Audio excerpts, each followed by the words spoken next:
میں ایک ملازم آدمی تھا اور اتنے پیسے بھی نہیں تھے کتاب خریدنے کے لیے. صحیح بات ہے. ان کے پاس جا کے آدمی تھوڑا وقت گزار لیتا, کچھ چاند ایک نمازیں پڑھ لیتا, اگر ایک خطبہ بھی سن لیتا تو اس کا اثر پورا مہینہ رہتا تھا طبیعت پہ. کوئی مسئلہ ہوتا تھا تو مولانا یحییٰ شرک پوری رحمہ اللہ کے پاس جاتا, حضرت دعا کریں اللہ تعالیٰ یہ میرا کام کر دے.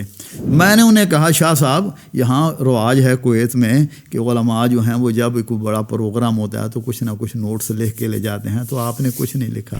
مولانا صفی الرحمن مبارک پوری رحمہ اللہ, میں آپ کو ایک ان کا واقعہ بتاؤں کہ اللہ نے ان کو کتنا سریع القلم بنایا ہوا تھا. شیخ پروفیسر ساجد میر حافظہ اللہ تعالیٰ کے بارے میں آپ کے تاثرات.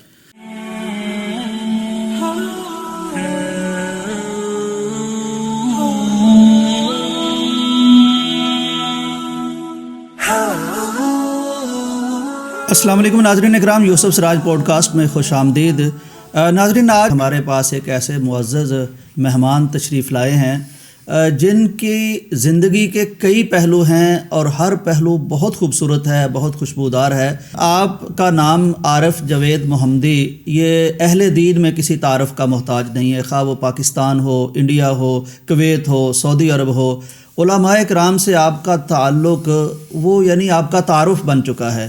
آپ نے 100 سے زیادہ کتابیں شائع کی ہیں اور یہ بڑی نادر اور نایاب کتابیں چھاپی ہیں, یعنی ایسی کتابیں کہ جو 100 سال پہلے کہیں متداول تھی پھر مفقود ہو گئیں یا ابھی طبع ہی نہیں ہوئی تھی. آپ کا ایک اور پہلو یہ ہے کہ علماء کرام سے اپنی محبت کو آپ نے ایک بڑی خوبصورت شکل دی ہے. گجرانوالہ میں ایک اپنی نوعیت کی دنیا کی شاید منفرد ایسی لائبریری بنائی ہے کہ جس میں کتابیں تو ہوں گی بہت زیادہ, لیکن علماء کرام کے ساتھ جو آپ کا تعلق ہے اس نسبت سے جو آپ نے خاص چیزیں محفوظ کر رکھی ہیں, مثلا تحریک مجاہدین کے دور کی کوئی تلوار ہے, کسی عالم دین کا قلم ہے, کچھ اس طرح کی چیزیں بھی آپ کی وہاں موجود ہیں. خوش قسمتی ہے کہ آج آپ پیغام تشریف لائے اور ہمیں وقت عنایت کیا, تو کوشش کرتے ہیں کہ آپ کے متعلق اور آپ کے یہ مسائل اس کے متعلق ہم بات کر سکیں. شیخ بہت شکریہ, اللہ تعالیٰ آپ کو برکت دے, آپ تشریف لائے. شیخ یہ فرمائیے کہ یہ جو آپ کا تعارف ایک پورے اہل دین میں اس وقت ماشاءاللہ جانا جاتا ہے, پہچانا جاتا ہے. میں آپ کا ایک تعارف کروانا بھول گیا کہ کویت میں ظاہر ہے آپ کا بہت کام ہے, تو وہاں آپ کی لجنہ ہے مرکز الدعوۃ الجالیات کویت میں, اس کے آپ رئیس بھی ہیں الحمدللہ ماشاءاللہ. شیخ فرمائیے کہ یہ نادر کتابوں سے آپ کا تعلق, علماء کرام سے آپ کا تعلق, یہ کس طرح کا ہے؟ الحمدللہ وسلام علی عبادہ الذین اصطفیٰ. اعوذ باللہ من الشیطان الرجیم من ہمزہ ونفخہ ونفثہ. دراصل علماء کرام سے تعلق بچپن سے ہی ہے ماشاءاللہ. ہمارے نانا حضرت مولانا معراج الدین صاحب, ہمارا تعلق قلعہ ادار سنگھ ضلع گجرانوالہ سے ہے. تو وہ عالم آدمی تھے اور علماء کے ساتھ ان کا بڑا تعلق تھا. خاص طور پر اس دور میں حضرت مولانا محمد اسماعیل سلفی رحمہ اللہ اور حضرت حافظ محمد گوندلوی رحمہ اللہ, ان دونوں بزرگوں کے ساتھ ہمارے نانا جی کا بہت گہرا تعلق تھا. اور وہ ہمیں ان بزرگوں کے واقعات اور دیگر پرانے علماء کے واقعات بھی بتایا کرتے تھے, جس کی وجہ سے دل میں علماء کرام کے ساتھ محبت اور تعلق پیدا ہوا. تو الحمدللہ اسی طرح نانا جی مرحوم کی عادت تھی کہ وہ نئی نئی جو بھی کتاب شائع ہوتی اس دور میں وہ لاتے اور ہمیں بھی اس کے بارے میں تعارف کرواتے کہ یہ کتاب میں لایا ہوں, بہت اچھی ہے. وہ خود پڑھنے کے بعد ہمیں دے دیا کرتے تھے کہ اب تم اس کو پڑھو. اسی طرح اس دور میں اخبار الاعتصام ہی جماعتی پرچہ تھا, تو انہوں نے وہ لگوایا ہوا تھا, وہ خود پڑھتے تو اور پڑھنے کے بعد مسجد کے ممبر پر پرچہ رکھ دیتے, پھر سب لوگ پڑھتے, ہم بھی پڑھتے تھے. تو اب وہ ایک شوق پیدا ہو گیا الحمدللہ کتابوں کا. پھر میں 1972 میں نے بچپن سے ہی کتابیں جمع کرنے شروع کر دیں, چھوٹے چھوٹی کتابیں جو ہمارے ذہن کے مطابق تھیں تو وہ خرید کے تو جمع کرتا رہا. یہاں کویت میں 1972 میں آیا تو حضرت مولانا عطاء اللہ حنیب جانی رحمہ اللہ کے ساتھ تعلق ہوا, اور ان کے پاس میں مکتبے میں آیا کرتا تھا اور کتابیں لاہور میں. تو مولانا کے پاس آ کے کتابیں ان کے مکتبے میں ایک ملازم آدمی تھا اور اتنے پیسے بھی نہیں تھے کتاب خریدنے کے لیے. صحیح بات ہے. تو شوق تھا پڑھنے کا، تو میں آ کے مولانا کے پاس مکتبے میں بیٹھ کے ایک سائڈ پہ کونے پہ کتاب کوئی نہ کوئی نکال کے پڑھتا رہتا، اور انہوں نے کبھی مجھے نہیں کہا تھا کہ تم کیسے آتا ہے، نہ کوئی خریدتا ہے اور آ کے پڑھتا ہی رہتا ہے۔ اسی طرح اس دور میں مولانا نذیر احمد سبحانی رحمہ اللہ کی اسلامی اکیڈمی کے نام سے دکان تھی، وہاں بھی کبھی کبھار جاتا اور وہاں بیٹھتا، اور علماء کرام آتے رہتے تھے۔ مولانا طاولہ صاحب کے پاس بھی علماء آتے، ان سے بھی ملاقات ہوتی، وہاں مولانا محمد حنیف ندوی رحمہ اللہ کثرت سے آتے تھے، ان سے ملاقات ہوتی، اور بھی جو باہر سے عالم آتا تو وہاں ملاقات ہوتی۔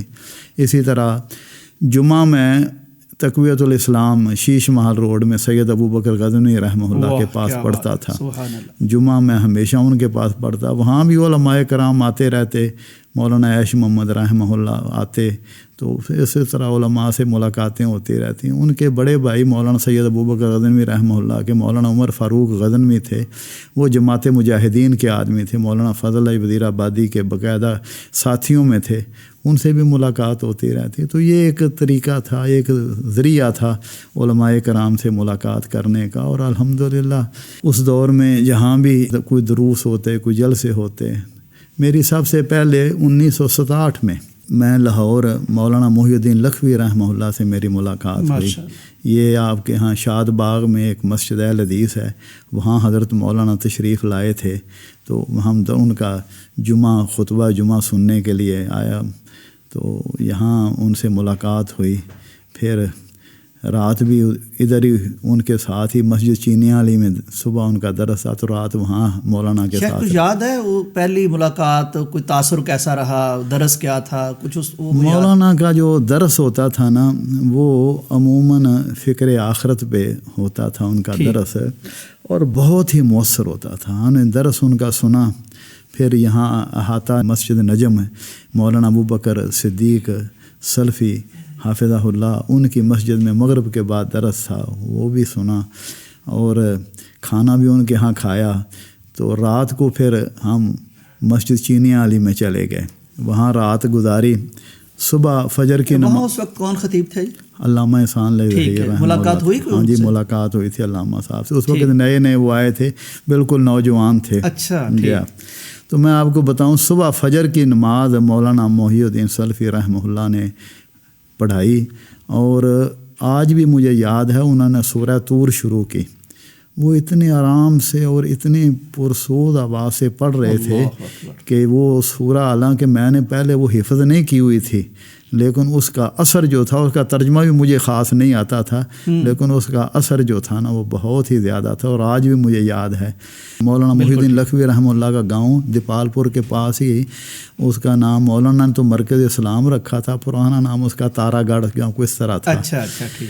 تو وہاں اس زمانے میں روڈ وغیرہ کوئی نہیں تھے، کچا راستہ ہی تھا، تو دیپال پور سے نا پیدل ہی وہاں جانا پڑتا تھا۔ تو میں 2 3 4 مرتبہ وہاں ان کی زیارت کے لیے گیا، اور ان کے پاس جا کے آدمی تھوڑا وقت گزار لیتا، کچھ چاند ایک نمازیں پڑھ لیتا، اگر ایک خطبہ بھی سن لیتا، تو اس کا اثر پورا مہینہ رہتا تھا طبیعت پہ۔ تو میں نے باقاعدہ حضرت مولانا محی الدین لکھوی رحمہ اللہ کی بیعت بھی کی تھی یہاں بچپن میں۔ یہ کچھ بزرگ ہیں جن کے ساتھ آپ کا تعلق رہا، حافظ یحییٰ میر محمدی صاحب، تو ان کے بارے میں چند جملے آپ ارشاد فرما دیجیے گا۔ حضرت حافظ محمد یحییٰ عزیز میر محمدی رحمہ اللہ، ان سے میری ملاقات، اور مولانا محمد یحییٰ شرک پوری رحمہ اللہ، ان حافظ مسعود عالم صاحب کے والد گرامی، ان دونوں بزرگوں سے غالباً 1973 میں میری ملاقات ہوئی، اور ان کے ساتھ تعلق دونوں بزرگوں کے ساتھ آخری وقت تک رہا۔ یہ میرے شیخ تھے، تینوں شیخ تھے، مولانا محی الدین صاحب بھی اور یہ دونوں بزرگ۔ میں نے ان سے بہت کچھ سیکھا، چونکہ حضرت حافظ صاحب کا وہ بونگا بلوچہ میں ماہانہ اجتماع ہوتا تھا اس زمانے میں، تو میں اس لاہور میں ہوتا تھا یا یہاں، تو میں وہاں حاضر ہوتا تھا، بہت کچھ سیکھا۔ یہ بہت ولی اللہ بزرگ تھے، اور ان جیسے بزرگ آج نہیں ہیں الا ماشاء اللہ، کچھ ہیں جو بھی غنیمت ہے، لیکن وہ ان کے اندر اللہ نے تقوی، پرہیزگاری، للہیت، اور سب سے بڑی بات عاجزی، انکساری، تکبر نام کی چیز نہیں ہے، اور ہر بندے کے ساتھ شدید محبت۔ ہر بندہ یہی سمجھتا تھا کہ حضرت حافظ صاحب یا مولانا یحییٰ صاحب مجھ سے محبت کرتے ہیں، لیکن وہ سب سے محبت کرتے تھے، آج تو صورت حال بدل گئی ہے نا. ایک مرتبہ مجھے ایک یاد آیا, ایک کام تھا مجھے یہاں وزارہ میں ہائی میں تھا, تو میں کوئی مسئلہ ہوتا تھا تو مولانا یحییٰ شرک پوری رحمہ اللہ کے پاس جاتا, حضرت دعا کریں اللہ تعالیٰ یہ میرا کام کر دے. تو وہ دعا کہتے تھے اچھا میں دعا کروں گا, تو وہ دعا کرتے اللہ تعالیٰ کام کر دیتا. ایک مرتبہ میں گیا, میں نے کہا میرا کام یہاں اٹکا ہوا ہے تو آپ دعا کہنے لگے بھائی وہاں ایک افسر میرا واقف ہے, میں آپ کے ساتھ چلتا ہوں, میں اسے کہتا ہوں جا کے. اندازہ لگا, میں اس وقت کویت نہیں گیا ہوا تھا, یہاں طالب علم تھا, یہاں رہتا تھا, عام آدمی تھا, طالب علم تھا. لیکن دیکھیں حضرت صاحب کی محبت کہ کہا کہ میں آپ کے ساتھ چلتا ہوں لاہور اور میں اپنے دوست کو کہتا ہوں وہ تمہارا کام ہو جائے گا. میں نے کہا نہیں حضرت وہ انشاءاللہ کام ہو جائے گا, بس آپ دعا کریں. انہوں نے دعا کرتے تھے اور کام ہو جاتا تھا. مولانا یحییٰ شرک پوری رحمہ اللہ حدیث کے متون انہیں بہت یاد تھے. جب بھی وہ اپنی تقریر کرتے ان کی تقریر بھی بڑی منظم, پہلے قرآن کی آیات پڑھتے, پھر احادیث عربی میں متن پڑھتے اور اس کے بعد پھر اس پہ تقریر کرتے تھے. متن ان کو بھی بڑے یاد تھے رحمہ اللہ. ابن تیمیہ اور ابن قیم رحمہ اللہ کے علوم کے وہ بھی بڑے ماشاء اللہ عالم تھے حضرت مولانا شرک پوری رحمہ اللہ. شیخ سید بدیع الدین شاہ راشدی رحمہ اللہ سے نا میرے جو خط و کتابت تھی وہ 1982 سے شروع ہوئی. میں ان کو خط لکھتا تھا, وہ جواب دیتے تھے. شاہ صاحب کو کتابوں کا بڑا شوق تھا, ہم کویت میں تھے تو جو بھی وہاں سے کتابیں میسر ہوتی تھیں ہم ان کو بھیجتے تھے. لیکن بالمشافہ ان سے ملاقات 1985 یا 86 میں حیدرآباد آیا. حیدرآباد سے نیو سعید آباد, جمعے کا دن تھا, شاہ صاحب سے جمعہ خطبہ سنا. اس کے بعد تو پھر ہماری ملاقاتیں کثرت سے ہوئیں. ہماری جمعیہ احیاء تراث الاسلامی کے ذریعے سندھ میں حضرت شاہ صاحب کے ذریعے ہم نے تقریباً 50 سے زیادہ مسجدیں اور دیگر مراکز اسلامی جو بڑے بڑے مرکز بھی بنوائے, اللہ تعالیٰ مغفرت فرمائے.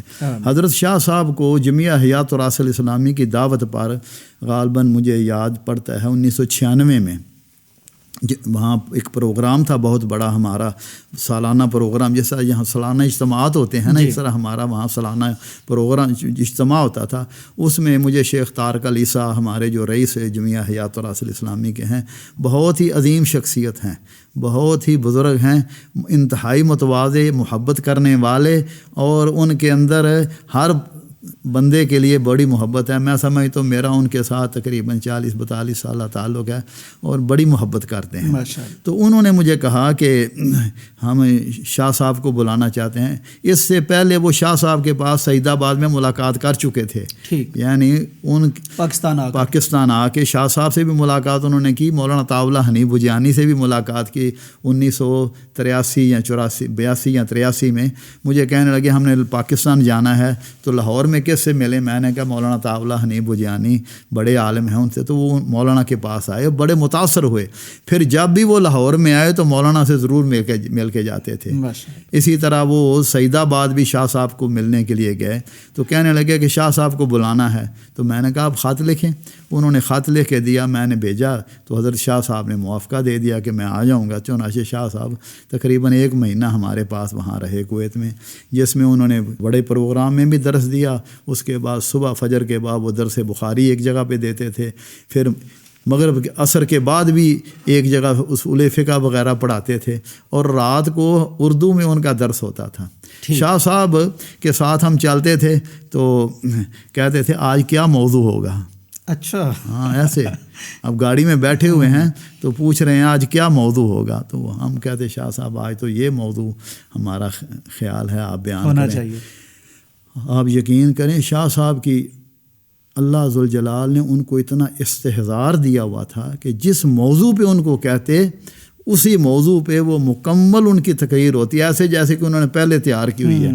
واہ کیا علم. میں نے انہیں کہا شاہ صاحب یہاں رواج ہے کویت میں کہ علماء جو ہیں وہ جب کوئی بڑا پروگرام ہوتا ہے تو کچھ نہ کچھ نوٹس لکھ کے لے جاتے ہیں, تو آپ نے کچھ نہیں لکھا.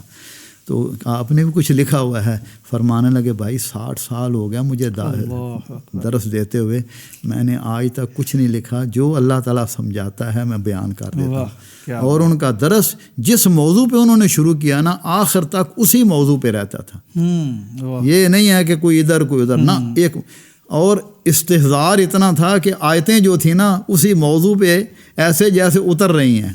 پروفیسر ظفر اللہ کراچی والے میرے دوستوں میں تھے، بہت جامعہ ابی بکر کے مدیر، وہ میرے دوست تھے، بہت ہی پیارے ساتھی تھے، اللہ تعالیٰ ان کی مغفرت فرمائے۔ ان کا بیٹا بھی میرا عزیز تھا، ضیاء الرحمان، اللہ تعالیٰ ان کے درجات بلند کرے، شہادت کی موت تھی، اللہ تعالیٰ اسے مغفرت فرمائے۔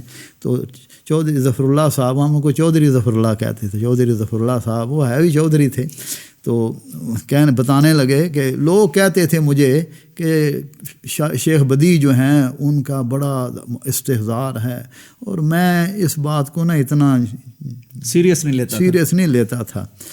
ایک دفعہ ہمارے ہاں پروگرام ہم نے کروایا، کچھ عرب لوگ بھی آئے، تو ہم نے کہا کہ شاہ صاحب کو بھی بلایا۔ کہنے لگا شاہ صاحب عربی میں تقریر کر رہے تھے اور اس طرح اپنے موضوع کے بارے میں آیات پڑھ رہے تھے کہ میں سمجھتا تھا گویا ان کو اتر رہی ہیں۔ اللہ اکبر، اللہ کا کرم ہے جی اس پر، اللہ تعالیٰ ان کے۔ میں نے ایک مرتبہ ان سے پوچھا کہ شاہ صاحب لوگ کہتے ہیں کہ آپ حافظ الحدیث ہیں، تو آپ کو کتنی حدیثیں یاد ہیں؟ کہنے لگے نہیں بھائی یہ بات نہیں ہے، میں حافظ الحدیث نہیں ہوں۔ یہ ان کا ایک تواضع تھی نا، بالکل جو اہل علم کی تواضع تھی۔ البتہ ہر مسئلے کے بارے میں کچھ نہ کچھ احادیث مجھے یاد ہیں، آپ اندازہ لگائیں کہ کتنے مسائل ہیں، اور اس بارے میں یہ ان کا مولانا صفی الرحمان مبارک پوری صاحب کے بارے میں آپ کے تاثرات؟ مولانا صفی الرحمان مبارک پوری رحمہ اللہ بہت ہی نیک عالم بزرگ تھے اور بڑے محقق آدمی تھے۔ میں آپ کو ایک ان کا واقعہ بتاؤں کہ اللہ نے ان کو کتنا سریع القلم بنایا ہوا تھا۔ کویت میں تشریف لائے، ایک چھوٹا سا رسالہ میرے پاس تھا، تو وہ میں نے ان کو دیا پڑھنے کے لیے۔ کہنے لگے یار یہ بہت اچھا ہے، میں اس کا ترجمہ نہ کر دوں؟ 2 دن میں انہوں نے ترجمہ کر کے لا کے مجھے دے دیا۔ ماشاءاللہ۔ تو میں نے کہا مولانا اس پرانی بات ہے، میں نے کہا میرے پاس تو کوئی کاتب بھی نہیں ہے۔ کہنے لگے کوئی بات نہیں، میں جا رہا ہوں، وہاں سے اس کی کتابت کروا کے آپ کو بھیج دوں گا، آپ شائع کر دیں گے۔ تو وہ ساتھ لے گئے اور کتابت کروا کے مجھے بھیج دی، وہ شائع کر دیا۔ مولانا صفی الرحمان مبارک پوری کی یہ کتاب ہے الرحیق المختوم، جو اصل عربی میں ہے۔ یہ عالمی مقابلہ ہوا تھا اس میں، رابطہ عالمی اسلامی میں، جن میں اس کو فرسٹ پرائز ملا تھا پوری دنیا میں جی۔ تو یہ کتاب اس دور میں انہوں نے خود ہی اس کا اردو ترجمہ کیا، اور میں مولانا طاء اللہ حنیف بجانی رحمہ اللہ کے پاس آیا، تو انہوں نے کہا یہ مولانا صفی الرحمان نے ترجمہ کر کے مجھے اردو میں بھیج دیا ہے۔ تو وہی مکتبہ سلفیہ والوں نے اس کا بڑا خوبصورت سی اس کی اس وقت کتابت ہوتی تھی، آج کل تو کمپوزنگ کا دور ہے۔ جی جی۔ اسی کتاب کو ان کے بچوں نے بیت السلام سے شائع کروایا ہے، سعودیہ سے۔ کتاب بڑی قیمتی ہے۔ مولانا صفی الرحمان عالم بھی تھے، محقق بھی تھے، اور مناظر بھی تھے۔ انہوں نے کئی مناظرے کیے اور بڑے کامیاب مناظرے کیے، ماشاءاللہ بڑے حاضر جواب تھے، اور خوش مزاج بھی تھے۔ یہ نہیں ہے کہ بالکل یہ خشک کی طبیعت، نہ خشک طبیعت، خوش مزاج بھی تھے، بڑی محبت کرنے والے۔ کوئی تشریف لایا کرتے تھے، اپنا جامعہ سلفیہ بنارس میں جب ہوتے تو ان کی طرف سے وہ کویت آتے تھے، اور ہم ان کے دروس بھی کرواتے تھے۔ بڑے پیارے ساتھی تھے، محبت کرنے والے، اور ان کے دروس بھی الحمدللہ بڑے قیمتی ہوتے تھے۔ میں نے ایک چھوٹی سی کتاب جو مجھے بزرگ علماء نے خطوط لکھے ہیں نا، تو وہ نوادرات کے نام سے ہم ان کو مرتب کر رہے ہیں۔ ان میں بہت سارے بزرگوں کے مکاتیب ہیں، تو اس میں مولانا صفی الرحمان مبارک پوری رحمہ اللہ کا بھی خط ہے، ان کے ساتھ گہرے تعلقات تھے۔ شیخ پروفیسر ساجد میر حافظہ اللہ تعالیٰ کے بارے میں آپ کے تاثرات؟ میرا شروع سے جماعت کے بزرگوں کے ساتھ تعلق تھا، اسی طرح حضرت مولانا معین الدین لکھوی رحمہ اللہ، میاں فضل حق رحمہ اللہ، اور علامہ احسان اللہ ظہیر رحمہ اللہ، سب کے ساتھ ایک گہرا تعلق تھا الحمدللہ۔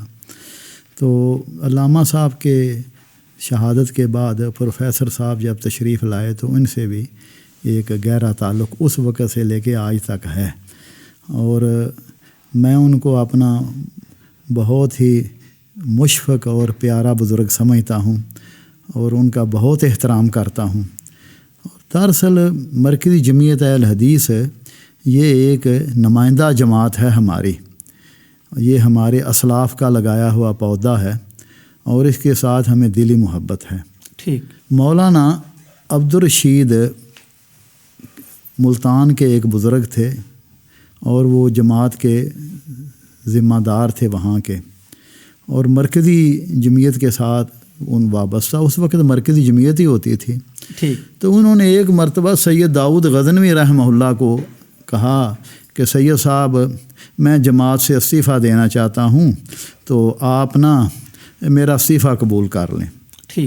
تو جو سید صاحب نے انہیں الفاظ کہے وہ میں آپ کو دہرا دیتا ہوں، اور یہ ہر بندے کے لیے ایک سبق ہے۔ سید صاحب نے کہا، عبدالرشید اگر تو جماعت کو چھوڑ جائے گا تو جماعت کو کوئی فرق نہیں پڑے گا، لیکن تمہیں جماعت نہیں ملے گی۔ اللہ اکبر، بالکل صحیح۔ جماعت کو تو کوئی فرق نہیں پڑے گا لیکن تمہیں جماعت نہیں ملے گی۔ کہتے ہیں یہ بات ان کے دل میں ایسی بیٹھی کہ وہ ساری زندگی پھر جماعت کے ساتھ ہی لگے رہے، حتیٰ کہ شیخ یاسین ظفر صاحب نے ایک مرتبہ بتلایا کہ وہ بڑھاپے میں بھی جامعہ سلفیہ کو تعاون سالانہ دینے کے لیے آتے تھے۔ اللہ اکبر۔ پروفیسر صاحب ایک غنیمت ہیں جماعت کے لیے اور ایک اللہ کی طرف سے نعمت ہیں، ہمیں ان کی قدر کرنی چاہیے۔ بزرگ بھی ہیں، بزرگوں کے خاندان سے بھی ہیں، اللہ نے ان کے اندر بہت ساری صفات جمع کی ہوئی ہیں۔ میری اللہ سے دعا ہے کہ اللہ ذوالجلال ان کا تا دیر صحت و ایمان اور سلامتی کے ساتھ سایہ جماعت پر قائم و دائم رکھے، اور جماعت کو ایسے بزرگوں کی قدر کرنے کی توفیق عطا فرمائے کہ جب یہ لوگ چلے جاتے ہیں تو پھر لوگ کہتے ہیں ہاں جی وہ ہو گیا، لیکن اس وقت کوئی فائدہ نہیں، پھر ان کا قلم، پھر ان کی ٹوپی، پھر یہ چیزیں ڈھونڈتے ہیں۔ ہاں نہیں پھر کچھ بھی نہیں کرتے۔ پھر یہ کہنے کا مطلب یہ ہے ادب لحاظ جو ہے یہ ہمیشہ رہنا چاہیے۔ آپ کی کسی کے ساتھ اختلاف رائے ہو سکتا ہے، کوئی بات نہیں، باپ بیٹے کا اختلاف ہو سکتا ہے، لیکن ادب اور احترام اور خدمات انسان کو یاد رکھنی چاہیے کہ انہوں نے اپنی زندگی، اپنا خون، اپنا وقت جماعت کے لیے قربان کیا، اور الحمدللہ کر رہے ہیں۔ اللہ ذوالجلال سے دعا ہے اللہ ذوالجلال پر محترم پروفیسر صاحب کے عمر میں، علم میں، صحت میں اور ان کی جہود اور کاوشوں میں برکت فرمائے۔ کتابوں کی شیخ بات کر لیں، 100 سے زیادہ ٹائٹل ماشاءاللہ ہو گئے ہیں دارالعلوم طیب کے، آپ کا جو ادارہ اس کے تحت چھپنے والی، یہ آپ کو کیسے خیال آیا کہ نادر کتابیں چھپی ہیں؟ یہ دراصل میں آپ کو گزارش کروں کہ چونکہ میں مولانا عطا اللہ حنیف بجیانی رحمہ اللہ کے پاس بیٹھا کرتا تھا اور ان کو کتابوں کا بڑا شوق تھا، اور وہ نادر کتابیں چھپوایا بھی کرتے تھے اس زمانے میں، خود بھی چھاپتے تھے، اور یہ اسلامی اکادمی یا کوئی اس طرح کی ان کا تھا تو وہاں بھی وہ چھپوایا کرتے تھے۔ تو مولانا کے پاس بیٹھنے سے نا کتابوں کا ایک شوق پیدا ہو گیا، اور مولانا کی باتوں سے ایک بات جو میرے ذہن میں رہی وہ یہ رہی کہ ہمارے درسی حواشی نہیں ہے کتب ستہ پہ۔ تو مولانا اس کا اکثر ذکر کیا کرتے تھے کہ ہمارے درسی حواشی نہیں ہے۔ انہوں نے خود بھی تعلیقات و سلفی علی سنن نسائی مرتب کی، اس کے علاوہ انہوں نے سنن ابی داؤد پہ بھی کام شروع کیا تھا مولانا نے، لیکن وہ مکمل نہیں ہو سکا اور اس کا مسودہ بھی کہیں گم ہو گیا ہے۔ البتہ میں اس دور میں حضرت حافظ صلاح الدین یوسف رحمہ اللہ وہاں کام کرتے تھے، تو ایک مرتبہ ان کے پاس آیا تو میں نے کہا مولانا نے کوئی کی تحریر مجھے دیں، تو انہوں نے ان کی جو کتاب تھی نا، جو مسودہ تھا سنن ابی داؤد کے حاشیے کا، اس کا ایک صفحہ مجھے دیا، وہ آج بھی میرے پاس ہے۔ یعنی وہی چیز محفوظ رہ سکی، بس وہی محفوظ اس کتاب، میری کتاب میں وہ صفحہ میں نے لگایا ہوا ہے، اور باقی کچھ بھی نہیں ہے، وہ کوئی اڑا کے لے گیا، چوری ہو گیا، لیکن وہ آپ کی محبت کی وجہ سے اس کا ایک نمونہ اس کا موجود ہے اس میری اس اہل الحدیث فی شبہ القار الہندیہ میں۔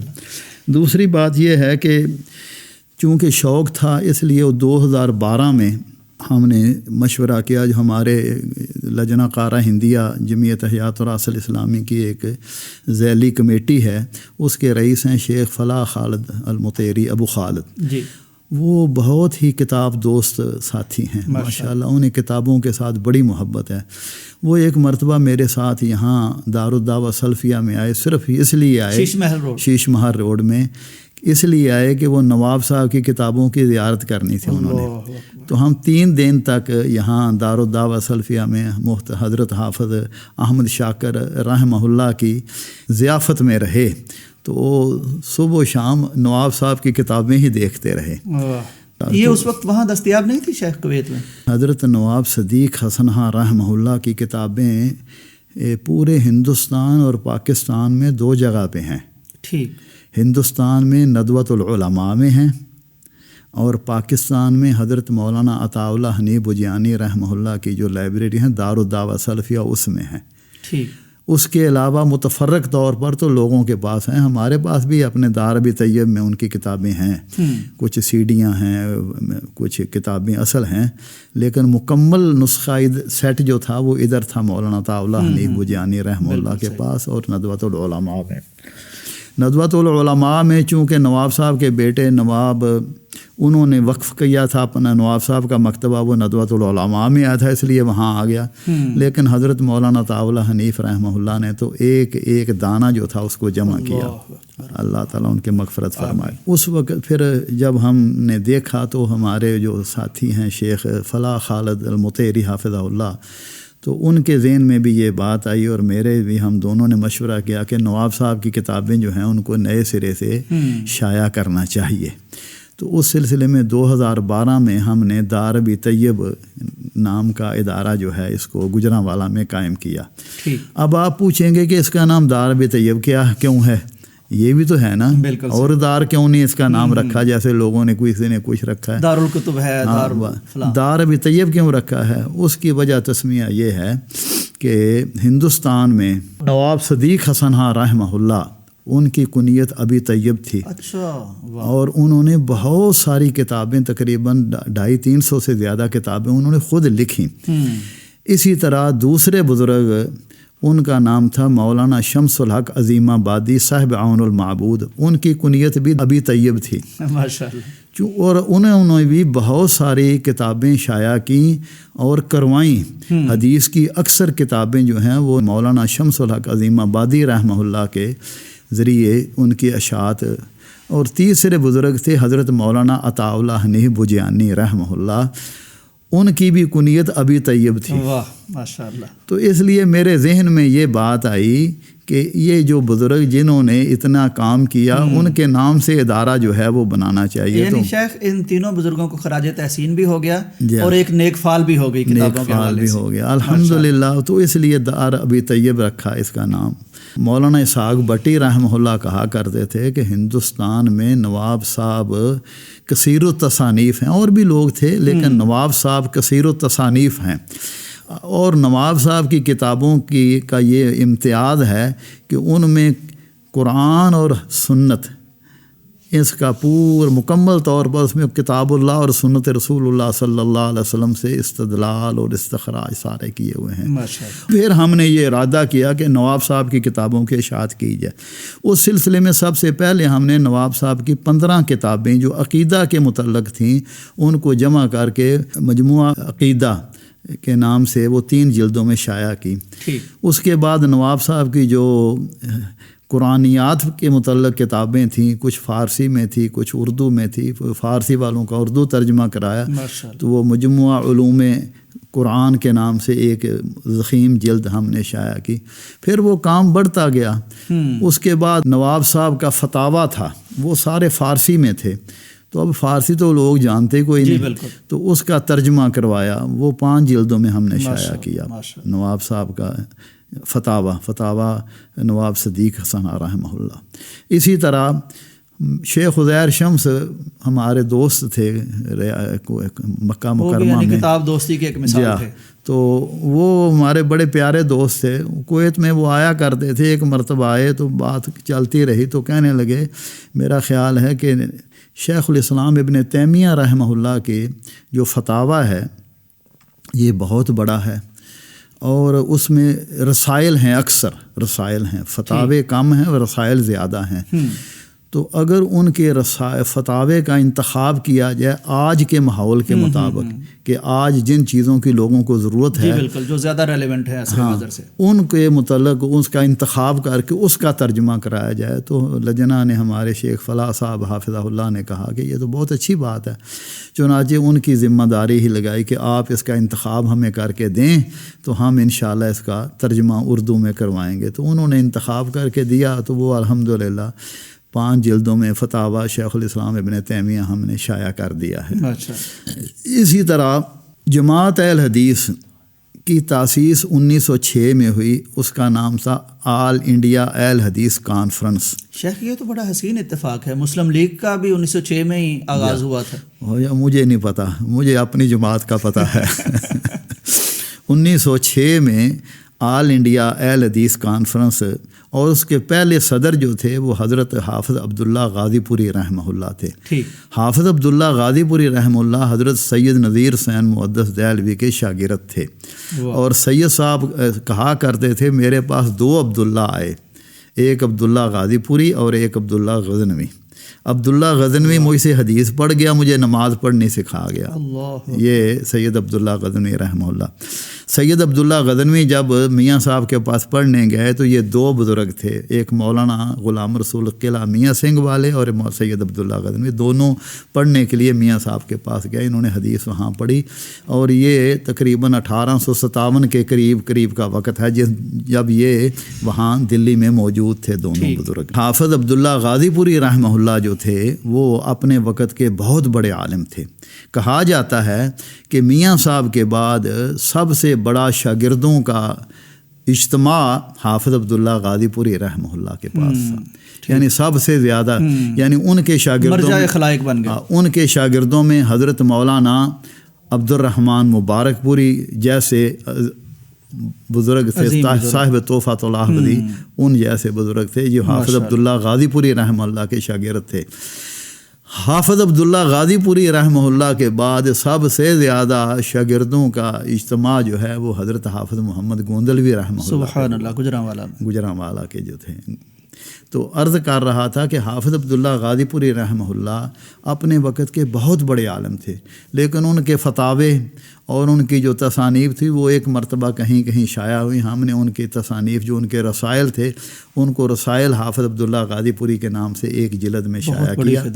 اسی طرح ان کے جو فتاوے تھے جو میسر ہو سکے، کیونکہ آج اتنی مدت کے بعد چیزوں کا ملنا بڑا نایاب ہے. البتہ ہم نے اس سلسلے میں کوشش کی.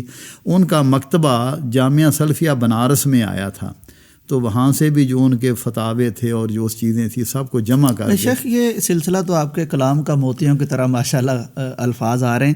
یہ جہاں اب ہم پہنچے ہیں تو کوئی ایسی سٹوری آپ کے پاس ہوگی، کوئی ایسی داستان کہ سب سے مشکل کس کتاب کو ڈھونڈنے میں پیش آئی؟ ہاں، وہ حافظ عبداللہ غازی پوری رحمہ اللہ کا جو فتاوہ تھا نا، وہ مل نہیں رہا تھا. وہ بڑی میں نے کوشش کی. میرے پاس مولانا مختار ندوی رحمہ اللہ تشریف لایا کرتے تھے، تو وہ ایک مرتبہ انہوں نے مجھے بتایا کہ میرے پاس اس کی فوٹو کاپی ہے، تو میں اس کو شائع کروں گا. تو میں نے کہا اچھی بات ہے. لیکن کافی دیر کے بعد میں ان سے پوچھتا رہا. وہ ہر سال وہاں کویت ہمارے پاس تشریف لاتے تھے اور ہندوستان میں انہوں نے بہت کام کیا ہے. جماعت اہل حدیث میں دونوں مساجد کی تعمیر بھی کی ہے اور کتابیں بھی بہت شائع کی ہیں. مولانا مختار ندوی رحمہ اللہ نے، بہت بڑے بزرگ تھے، بڑے عالم تھے اور ہمارے بڑے بزرگ بھی تھے، دوست بھی تھے. وہ آتے تو ان کو شوق تھا، تو وہ میرے پاس ایک گھنٹہ بیٹھے رہتے، کتابوں کا تعارف ہوتا رہا کہ ہمارے ہاں کیا چھپی ہیں، ان کے ہاں کیا چھپی ہیں. بہرحال اب میں ان سے پوچھتا رہا کہ وہ فوٹو آپ مجھے دے دیں، میں اس کو شائع کر دوں گا. تو کہنے لگے کہ وہ فوٹو بھی میرے پاس اب نہیں ہے، کہیں رکھ کے بھول گیا، وہ نظر نہیں ہے. اب میں اس کی تلاش میں تھا تو مجھے پتہ چلا کہ مولانا عبد الرحمن رحمانی مبارک پوری جو شیخ الحدیث مولانا عبید اللہ رحمانی کے بیٹے ہیں، ان کے پاس اصل مسودہ ہے فتاوی حافظ عبداللہ غازی پوری رحمہ اللہ کا. کیا بات. تو وہ بھی میرے بزرگ ہیں، دوست بھی ہیں. تو میں نے ان کو فون کیا، میں نے کہا جی حضرت سنا ہے؟ کہنے لگے ہاں. تو وہ اصل میں مولانا عبد الرحمن مبارک پوری رحمہ اللہ نے اس پہ مراجعت کی تھی اور وہ میرے والد صاحب کے پاس تھا، تو اب وہ میرے پاس ہے. تو میں نے کہا آپ مجھے فوٹو کاپی دے دیں. انہوں نے کہا بالکل فوٹو کاپی دے دیتا ہوں. انہوں نے وہ فوٹو کاپی مجھے ارسال کی، تو وہ ہم نے پھر شائع کیا. یہ سب سے مشکل مرحلہ تھا. اسی طرح فتاوی شیخ الاسلام ابن تیمیہ رحمہ اللہ، جب ہم نے ترجمہ کرانا شروع کیا تو کئی چیزیں آئیں، تقریباً کافی ٹائم لگا. اور نواب صاحب کا جو فتاوی تھا وہ فارسی میں تھا. اب اس کا ترجمہ یہ تقریباً 10 سال تقریباً ہمیں خرچ لگے ان کاموں میں، یعنی بہت ٹائم لگا.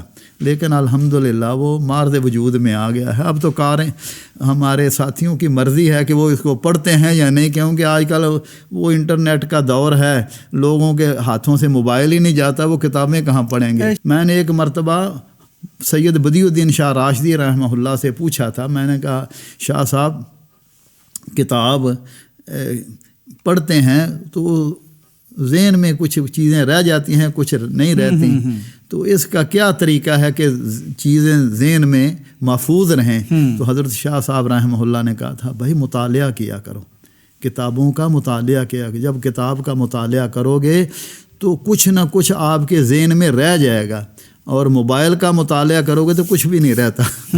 اس لیے کتاب کی یہ برکت ہے. مجھے چند دن پہلے یہ ہمارے شیخ میں یہاں تھوڑا سا ایڈ کرنا چاہ رہا تھا کہ موبائل کا استعمال کچھ لوگوں نے غلط بھی کیا, لیکن یہ چیز کتاب پڑھنے میں آسانی بھی پیدا کر رہی, یعنی کوئی مکتبہ شاملہ ہے, دوسری چیزیں ہیں, تو اس کا بھی اچھا استعمال کتاب کے لیے کیا جا سکتا ہے. کتاب جو مکتبہ شاملہ یا دوسری چیزیں ہیں نا, اس سے یہ آپ کو حوالہ تلاش کرنا چاہیں یا وہ ایک بالاستیاب مطالعہ نہیں ہوتا. ہاں, لیکن آپ بالاستیاب اگر مطالعہ کرنا چاہتے ہیں تو پھر وہ آپ کتاب کی اپنی خوشبو ہے. بالکل, ہاں جی, اپنی ایک اس کا اثر ہے. کیونکہ شیخ الحدیث مولانا عبدالعزیز علوی رحمہ اللہ بھی کہہ رہے تھے کچھ دن پہلے کہ جب میں کتاب کا مطالعہ کرتا ہوں تو کچھ نہ کچھ دماغ میں رہ جاتا ہے, تو اس لیے کتاب کا مطالعہ ضروری. اہل علم کو تو کتاب سے ضرور نسبت رکھنی چاہیے. اللہ تعالیٰ قبول فرمائے. شیخ آپ نے یہ جو کتابیں چھاپی ہیں ان میں اسلاف کے سوانے کا بھی بڑا اہتمام کیا ہے. بالکل, اس حوالے سے کچھ چند کتابوں کا تذکرہ فرما دیجیے. دیکھیں, سب سے پہلے تو ہم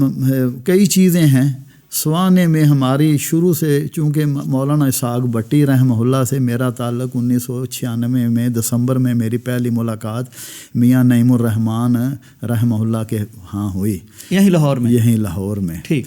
تو وہ میاں فضل حق رحمہ اللہ پہ کتاب لکھ کے اس کا مسودہ میاں نعیم الرحمان صاحب کو دینے کے لیے آئے تھے. اچھا, اس وقت آپ کی ملاقات ہوئی؟ تو میری ان سے ملاقات ہوئی. میں نے ان کا پہلے نام سنا ہوا تھا, ان کی کتابیں بھی پڑھی ہوئی تھیں, لیکن بالمشافہ ملاقات نہیں تھی. تو میں نے حضرت صاحب سے کہا کہ آپ مجھے اپنا ایڈریس دیں, میں آپ کو ملنا چاہتا ہوں. تو انہوں نے مجھے ایڈریس دیا ساندے کا. میں ان کے گھر گیا اگلے دن. میں نے کہا حضرت صاحب ہم تاریخ اہل حدیث پہ کتابیں لکھوانا چاہتے ہیں. تو مولانا رحمہ اللہ کھلے دل کے آدمی تھے, اور وہ کہنے لگے بھائی میں لکھنے کے لیے تیار ہوں, کوئی لکھوانے والا ہو تو ٹھیک ہے. کوئی لکھوانے والا ہو, مائل بکرم ہے, کوئی سائل ہی نہیں. تو انہوں نے کہا کہ میں تو لکھنے کے لیے تیار ہوں, کوئی لکھوانا چاہے تو لکھو. میں نے کہا وہ کیا ہے؟ کہنے لگے بھائی میں قلم کا مزدور ہوں, آپ میرا خرچہ اٹھا لیں تو میں ہر وقت لکھتا ہی رہوں گا. چنانچہ ہم نے مشورہ کیا اپنے دوستوں سے, اس وقت ہمارے رئیس سے شیخ مشل سعید حافظہ اللہ, وہ بھی اس میرے ساتھ کویت یہاں میاں نعیم صاحب کے پاس ہی ٹھہرے ہوئے تھے. ان سے مشورہ کیا, انہوں نے کہا ٹھیک ہے ہم کو تیار ہیں, جو مولانا کہیں گے ہم ان کو دیتے رہیں گے.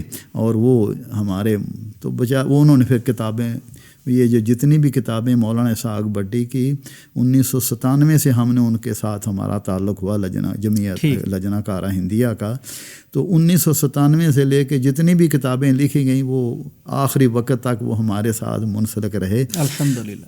تو شوق ہمیں تھا شروع سے کہ تاریخ اہل حدیث پہ کچھ کتابیں مرتب ہو جائیں. تو اللہ مغفرت فرمائے ہمارے شیخ مولانا محمد اسحاق بٹی رحمہ اللہ, تو وہ کویت میں گئے تو ہم نے انہیں ایک بہت بڑا پروگرام کیا اور مورخ اہل حدیث کا خطاب دیا. وہاں انہوں نے بیٹھے بیٹھے نا ایک مجلس میں ہی اہل حدیث کی اولیات کا ذکر کیا کہ سب سے پہلے اہل حدیثوں نے یہ کام کیا, یہ کام کیا. کہ میں نے اور ہمارے بھائی شیخ صلاح الدین مقبول احمد حافظہ اللہ نے کہا مولانا آپ ہمیں ایک کتاب مرتب کر کے دیں اسی موضوع پہ, اولیات اہل حدیث پہ. بالکل صحیح. تو انہوں نے پھر یہاں آئے تو وہ کتاب مرتب کی. وہ کتاب یہ ہے اولیات اہل حدیث. یہ چھوٹی سی کتاب ہے, لیکن ایسے سمجھیں جیسے لوگ کہتے ہیں نا کوزے میں دریا بند کیا ہوا, یہ ویسے ہی ہے. اس میں آپ کو اہل حدیث کی مختصر طور پر مکمل تاریخ مل جائے گی کہ اہل حدیث نے ہر میدان میں کیا کیا کام کیے ہیں ہمارے اسلاف نے. اس کے بعد پھر اور بھی بٹی صاحب کی کتابیں بھی ہیں.